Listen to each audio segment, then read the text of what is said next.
As the years have passed, Sonic went from being an icon of gaming and the mascot of a console brand to the reviled hedgehog that has a tarnished legacy thanks to a plethora of lackluster installments, particularly on the previous generation of consoles. And due to being the first 3D platformer to come from the Blue Hedgehog, Sonic Adventure has gone on to become one of the more polarising entries in the franchise, despite a positive critical reception at its launch, worsening with each new 3D Sonic, which messes things up. But for a game released in time for Sega's newest console in 1999, is all this negativity warranted? Despite making the jump into 3D with Adventure, a lot of elements which came to define Sonic are here in full force. Levels feel like a rollercoaster of twirls, nauseating dives, and insane jumps. But it is also a labyrinth of level design, with hidden caches that require a slower pace to see, alternate paths through levels, and rewards to be found. The beauty, like all the best Sonic games, is that it's rewarding to play either way. The reliance on the ring system keeps the game moving, allowing you to take a few hits without destroying the pace by a reload. And despite the camera struggling in tighter areas and some weirder moments of clipping, a couple of which resulted in a life lost, Sonic makes the transition to 3D rather well. But there's a lot more to the game than just the blue blur. Including Sonic, there are 6 total playable characters, each with a different gameplay style. Tails adds a competitive spin to levels as you try to beat Sonic to the end. Knuckles flips the script by turning his chapters into a scavenger hunt. Amy becomes the guardian of a pet bird as a malevolent robot chases them down. Big the cat attempts to find his friend Froggy and fish him out of each level. And E102, one of Eggman's robotic servants, aims to help him complete his plan.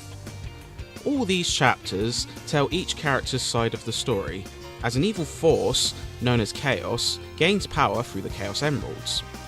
Upon completing each character, a final segment is unlocked with a true ending. But despite offering a wide spread of level design, the gameplay is inconsistent. Tails, to be honest, plays very similarly to Sonic while adding a hover move, which is fine. Knuckles can scale walls and dig, and though he's slower paced, the levels are nicely designed around him. But Big the Cat's tedious fishing chapters, despite their brevity, border on infuriating. Amy lacks the speed and technical nature of Sonic, leaving her levels feeling a touch bland. And E102 turns levels into shooting galleries which, while functioning well and upping the stakes, with a time limit, feel divorced from the rest of the game.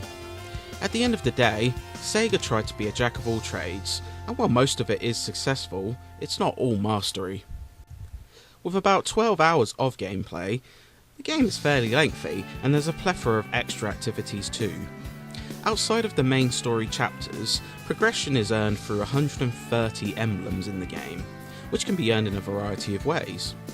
Each level automatically gives one, but extra tasks reward more emblems, such as completing a level with a certain number of rings in tow, reaching the end within a time limit, and finding all 3 gems during a Knuckles level without using any hints.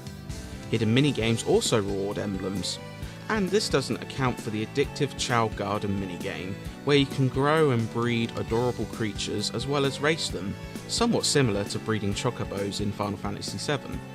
It's a time sink for sure. Sonic Adventure was a fantastic showcase for Sega's new system, only trumped by Soul Calibur.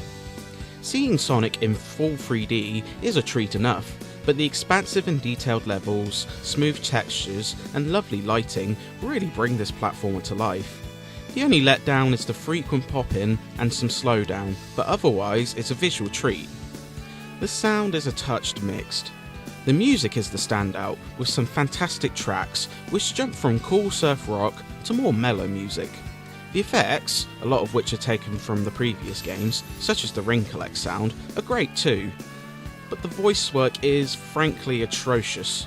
Poorly recorded, stiffly active, and not even remotely lined up with the lip sync, it takes the already silly story and pushes it into another dimension. Sonic! Wait here for a second!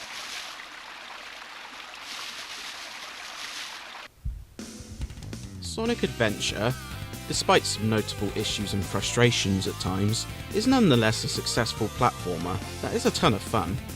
When the game focuses on its best elements, speeding for a roller coaster ride, it works beautifully, but a lot of the game's varied elements can be mixed in quality. Nonetheless, it's a content-rich and engaging platformer which will delight fans of the previous games and prove a great alternative to those who have exhausted the likes of Super Mario 64.